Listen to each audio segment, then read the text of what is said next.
नमस्कार, मैं हूं आशीष चित्रांशी और आप देख रहे हैं द न्यूज लॉन्चर। इस वक्त एक बड़ी खबर तेलंगाना से है। कांग्रेस की बड़ी परीक्षा है। कांग्रेस के आला कमान की बड़ी परीक्षा है। मल्लिकार्जुन खड़गे, राहुल गांधी, क्या तेलंगाना में जो महासंकट खड़ा हो गया है, इस संकट से उबर पाएंगे या एक राज्य में प्रचंड बहुमत वाली सरकार फिर कांग्रेस के हाथ से निकल जाएगी? क्योंकि तेलंगाना में कांग्रेस की सरकार को गिराने का मिशन शुरू हो चुका है। 10 विधायक लापता हैं। एक-एक विधायक का नाम, पीछे की जो वजह चर्चा में है, क्या कहा जा रहा है, अब डैमेज कंट्रोल के लिए या हालात पर नियंत्रण के लिए क्या कोशिश हो रही है, सब चीज हम बताएंगे। लेकिन फिलहाल 10 विधायक ऐसे हैं जिनके बारे में खबर है कि वो किसी फार्म हाउस में एक गुप्त मीटिंग किए हैं। हालांकि उसके साथ साथ एक और खबर है कि उन्होंने एक डिनर किया है, एक बड़े होटल में, पंच सितारा होटल में डिनर किया है। उन विधायकों के लापता होने के बाद या उनकी एक गुप्त मीटिंग की खबर के बाद मुख्यमंत्री रेवंत रेड्डी वो एक्शन में आ गए हैं। उन्होंने इमरजेंसी मीटिंग कॉल की है और जिस मंत्री की वजह से इस बगावत की बुनियाद पड़ी है, उस मंत्री ने अपने दौरे रद्द करके मुख्यमंत्री से संपर्क किया है। खबर तो यह भी है कि जो खेमेबंदी शुरू हुई है, इस खेमेबंदी में मैक्सिमम विधायक वो हैं जो बीआरएस यानी भारत राष्ट्र समिति चंद्रशेखर राव की पार्टी से जो बागी थे, बगावत करके कांग्रेस में आए थे, अब वही कांग्रेस में बगावत की इस बुनियाद को रख रहे हैं। गिनती विधानसभा के भीतर जो नंबर गेम है, वो नंबर गेम भी हम समझेंगे। 119 की असेंबली है, 60 विधायक चाहिए सरकार में बने रहने के लिए, बहुमत के लिए। अब ये नंबर गेम कितना गड़बड़ा रहा है 10 विधायकों की बगावत से? क्या 10 विधायकों के साथ कुछ और विधायक जुड़ने वाले हैं? इन सब को समझेंगे, लेकिन पहले सिलसिलेवार खबर को समझते हैं। जो मेरे पास पूरी रिपोर्ट आई है, कांग्रेस के 10 विधायक, ये अनिरुद्ध रेड्डी एक विधायक हैं, उनके फार्म हाउस पर मिले और वहीं पर गुप्त मीटिंग हुई। पहले 10 विधायकों के नाम मैं बता दूं आपको। ये 10 विधायक जो हैं, ये हैं नैनी राजेंद्र रेड्डी, भूपति रेड्डी, येनम श्रीनिवास रेड्डी, मुरली नाइक, कुचकुल्ला राजेश रेड्डी, संजीव रेड्डी, अनिरुद्ध रेड्डी, लक्ष्मीकांत, दोंथी माधव और बिरला इलैया। ये 10 विधायक जो अनिरुद्ध रेड्डी के फार्म हाउस पर मिले और वहां पर इन्होंने मतलब एक बागी तेवर, बागी सुर इनके देखने को मिले। और खबर यह है कि एक मंत्री हैं रेवंता रेड्डी की सरकार में, पोंगुलेटी श्रीनिवास रेड्डी। पोंगुलेटी श्रीनिवास रेड्डी के खिलाफ जो असंतोष और गुस्सा था, वही उसी का लाभ देखिए। एक जगह पर नाराजगी होती है और आप जो पार्टी दिल्ली से लेकर के और इस समय विश्वव्यापी हो चली है, वो मौकों को तलाशती है। एक कमजोर कड़ी कहां से लोगों के भीतर असंतोष को बढ़ावा दिया जाए और कैसे फिर एक बड़ा कुनबा तोड़ दिया जाए किसी पार्टी के भीतर से।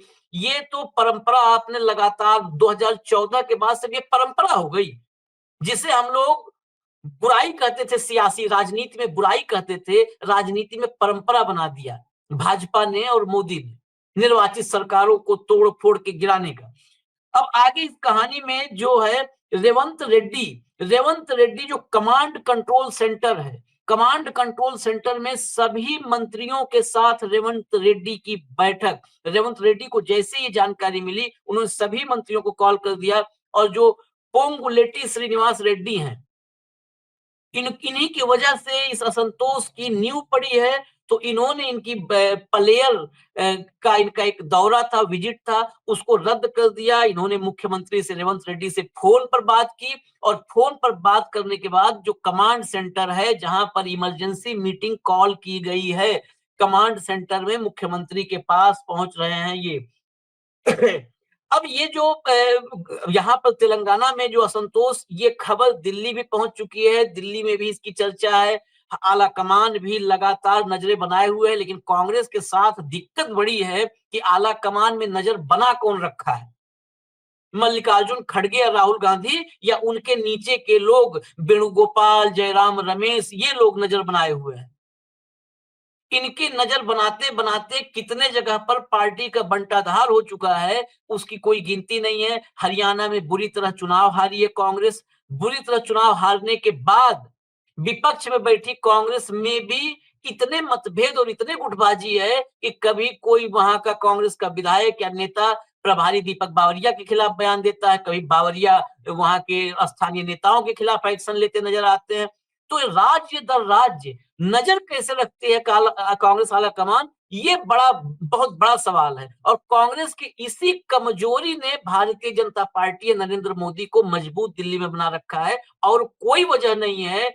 नाकामी दर नाकामी, मोदी और भाजपा की नाकामी दर नाकामी ये देश देख रहा है, कुंभ जैसी पीड़ा देख रहा है। फिर भी कांग्रेस की अपनी आंतरिक इतनी कमजोरियां हैं कि उन कमजोरियों से आगे नहीं बढ़ पा रही है, निकल नहीं पा रही है। और मोदी के लिए यही सबसे बड़ा गॉड गिफ्ट है, ईश्वरीय देन है इस दौर में राजनीति करने के लिए। मैं और इस कहानी को आगे वो बताता हूं कि क्या चल रहा है। दरअसल स्थानीय निकाय के वहां पर लोकल बॉडीज के इलेक्शन है, एमएलसी का चुनाव है, और उस चुनाव से पहले ये बगावत, मैं नंबर पर भी अभी आऊंगा, नंबर गेम पर।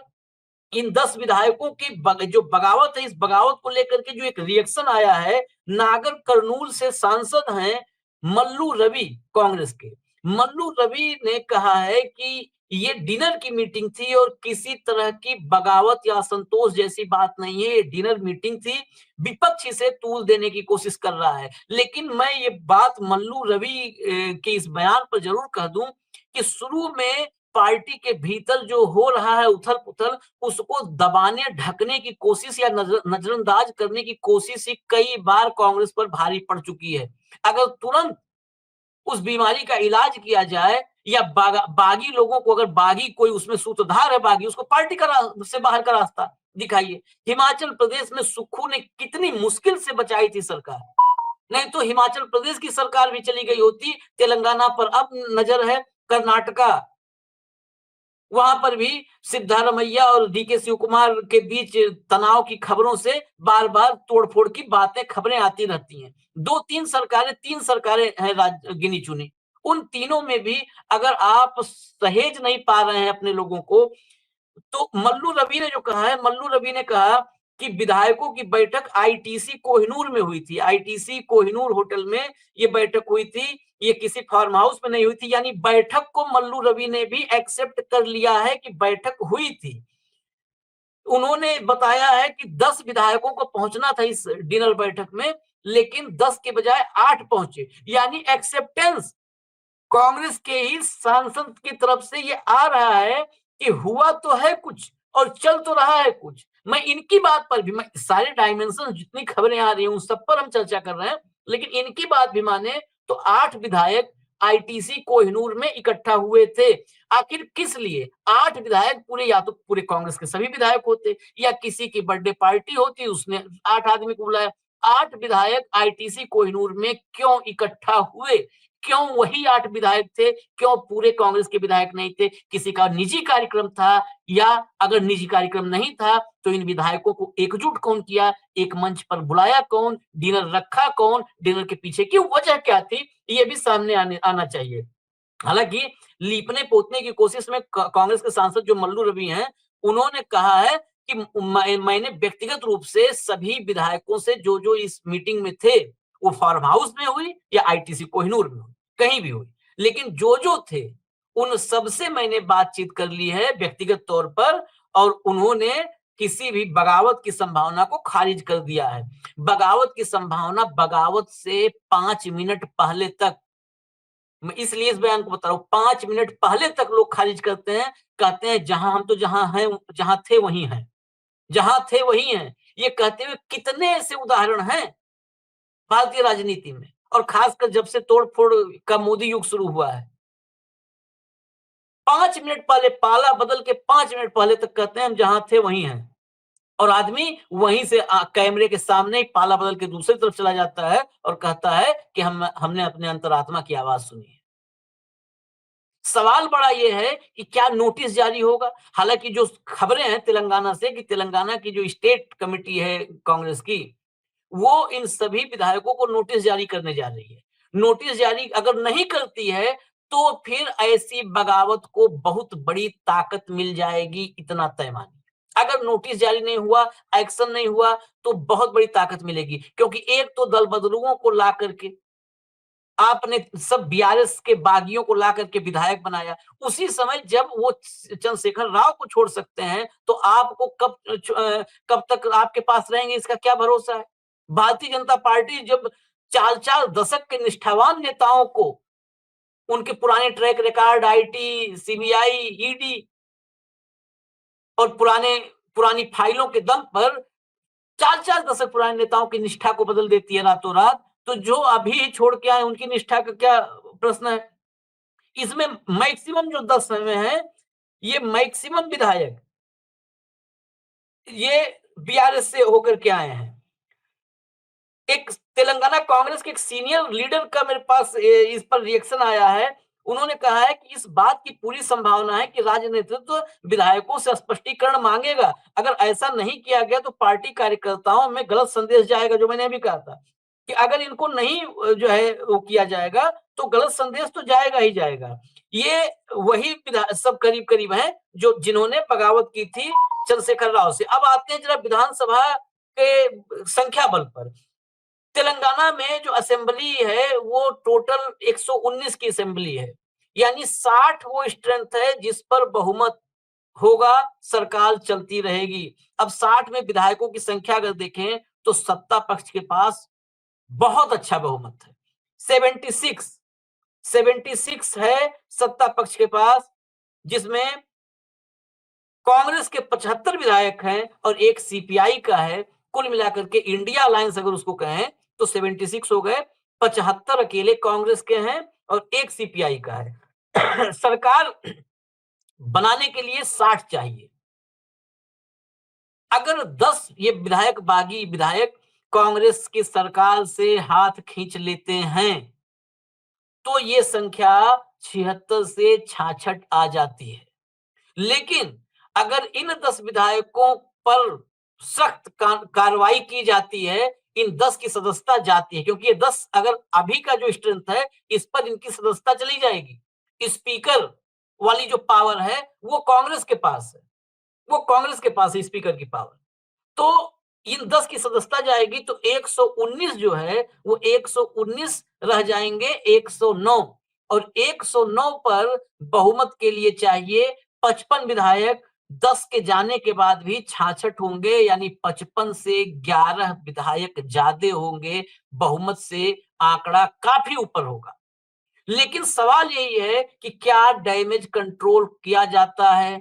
क्या अभी ही सख्त एक्शन दिखाते हुए पार्टी का की टॉप लीडरशिप आला कमान ये संदेश दे देता है कि किसी तरह की बगावत बर्दाश्त नहीं की जाएगी कांग्रेस पार्टी में, या फिर से लीपा पोती करके कि नहीं जी कुछ नहीं हुआ था, ऑल इज वेल है, और नीचे एक चिंगारी छोड़ दी जाएगी कि इन 10 को अपनी स्ट्रेंथ 20, 25, 30 करने का मौका मिले। क्या ऐसी स्थिति पैदा की जाएगी? ऐसे बहुत सारे सवाल हैं, क्योंकि बाकी अपोजिशन की भी स्ट्रेंथ मैं बता दूं, अपोजिशन में बीआरएस दूसरे नंबर की पार्टी है जो तेलंगाना में, वो उसके कुल 28 विधायक हैं, यानी बहुत पीछे है। 75 कांग्रेस, तो सेकंड जो दूसरे नंबर की पार्टी है उसके पास मात्र 28 विधायक हैं। अन्य जो दल हैं वहां पर, उनमें भारतीय जनता पार्टी के पास 8 विधायक हैं और एआईएमआईएम यानी ओवैसी की पार्टी उसके पास 7 विधायक हैं। अब कई सारे यहाँ पर अभी कांग्रेस के लिए बहुत राहत की बात है, बहुत, थोड़ी बहुत नहीं, बहुत राहत की बात, क्योंकि सरकार यहाँ पर कांग्रेस की गिराना ये करीब करीब आज की भी तारीख में नामुमकिन है। अगर किसी असंवैधानिक तरीके से असंवैधानिक टूल को का इस्तेमाल करके राष्ट्रपति शासन जैसी दिशा में नहीं बढ़ता है जो है दिल्ली, तो सरकार गिराना नामुमकिन के करीब है, क्योंकि एआईएमआईएम वो सत्ता के साथ रहने में डायरेक्ट न रहे, इनडायरेक्ट रहे, तो उसकी हैदराबाद ओल्ड हैदराबाद की राजनीति चलती रहेगी। अगर बहुमत से दूर कांग्रेस को करने की कोशिश में एक बड़ा धड़ा तोड़ा जाए या बगावत कर दे, तो भी भाजपा और एआईएमआईएम यानी 8 और 7 ये 15 एक साथ नहीं आने वाले हैं। ये पर्दे के पीछे एक दूसरे को कितना भी लाभ पहुंचा ले, पर्दे के सामने हाथ नहीं मिला सकते। ये इनकी राजनैतिक मजबूरी है। ओवैसी भाजपा के साथ नहीं खड़े हो सकते, पर्दे के पीछे कुछ भी साठ-गांठ करते रहे अपना। वो बिहार में मदद कर दें ओवैसी भाजपा को, यूपी में मदद कर दें, महाराष्ट्र में मदद कर दें, लेकिन वो पर्दे के पीछे ही मदद करेंगे, खुल करके वो भाजपा के साथ हाथ नहीं मिला सकते। नहीं तो वो हैदराबाद की राजनीति जहां से कम उनका फ्यूचर सुरक्षित रहता है, हर बार हर चुनाव में, लोकसभा में उनकी जो उनका भविष्य सुरक्षित रहता है, वो भविष्य भी खतरे में पड़ जाएगा। ओल्ड हैदराबाद की राजनीति भी खतरे में पड़ जाएगी। बीआरएस और बीजेपी का भी साथ आना, खुलकर साथ आना, यह भी बहुत विचित्र राजनीतिक स्थिति, हालांकि ऐसी विचित्र राजनीतिक स्थितियों को साधने में भाजपा माहिर है, लेकिन फिर भी चंद्रशेखर राव की राजनीति के लिए भाजपा के लिए कोई खतरा नहीं। लेकिन चंद्रशेखर राव जो 28 पे आ गए हैं, उनकी राजनीति जो अभी भी उम्मीद करते हैं कि एक चुनाव के बाद यानी एक कार्यकाल, कांग्रेस के कार्यकाल के बाद वो बाउंस बैक कर सकते हैं, वापसी कर सकते हैं, उनके वापसी की संभावनाएं खत्म हो जाएंगी। फिर वो तीसरे और चौथे नंबर का दल बन सकते हैं। तेलंगाना में भाजपा के साथ आने के देश भर में ऐसे दर्जनों उदाहरण मौजूद हैं, चाहे वो शिवसेना का हो, चाहे अकाली दल बादल का हो, चाहे एलजेपी का हो, चाहे मायावती का हो, बहुत सारे ऐसे एग्जाम्पल पड़े। तो बीआरएस और बीजेपी के भी साथ आने की गुंजाइश कम ही है। ऐसे में जब संख्या बल बहुत बड़े मतलब पैमाने पर कांग्रेस के पक्ष में है, तो 10 विधायकों की ये बगावत, ये मीटिंग, सरकार तो कम से कम अभी सरकार को हिलाते गिराते कहीं से भी नजर नहीं आ रही है। हाँ, ये जरूर है फिर आखिर में वही बात कि अगर इन 10 पर सख्त एक्शन नहीं लिया गया, हाईकमान ने कड़ा संदेश नहीं दिया, तो ये 10, 20 और 25 और 30 होने में कोई वक्त नहीं लगेगा। बन सकते हैं ये 10 की संख्या 30-32 की भी संख्या बन सकती है। शिवसेना में इतना मेजर स्प्लिट होते हुए आपने देखा है, एनसीपी में इतना मेजर स्प्लिट होते हुए देखा है। आपने कल्पना की होगी, कांग्रेस के तो टूटने का इतिहास बड़ा लंबा है। वो तो 1950 के बाद से कितनी बार टूट चुकी है। लेकिन शिवसेना शिवसेना में भी स्प्लिट्स पहले हुए हैं, लेकिन शिवसेना में इतना बड़ा स्प्लिट हो जाएगा कि मातोश्री में बैठी शिवसेना नकली हो जाएगी और स्प्लिट करके अलग हुई शिवसेना असली हो जाएगी। क्या आपने कभी कल्पना की थी? शरद पवार, शिवसेना तो छोड़ दीजिए, शरद पवार की पार्टी, शरद पवार की एनसीपी में क्या कोई सोचा था कि शरद पवार से बगावत करके और इतनी बड़ी बगावत, इतना बड़ा स्प्लिट करके कोई चला जाएगा अलग, जो असली एनसीपी बन जाएगा और शरद चंद्र पवार की एनसीपी नकली एनसीपी हो जाएगी। एनसीपी के आगे शरद चंद्र पवार लिखना पड़ेगा उसको, शिवसेना के आगे उद्धव ठाकरे को शिवसेना यूबीटी लिखना पड़ेगा। तो जब ये सब मुमकिन है, तो 10 को 25, 30, 35, 40 बनने में वक्त नहीं लगेगा अगर इन 10 पर एक्शन नहीं हुआ। फिलहाल मुझे इजाजत दीजिए, तेलंगाना के जो उथल पुथल की अगर कोई और अपडेट होगी वो भी हम आप तक लाएंगे। नमस्कार।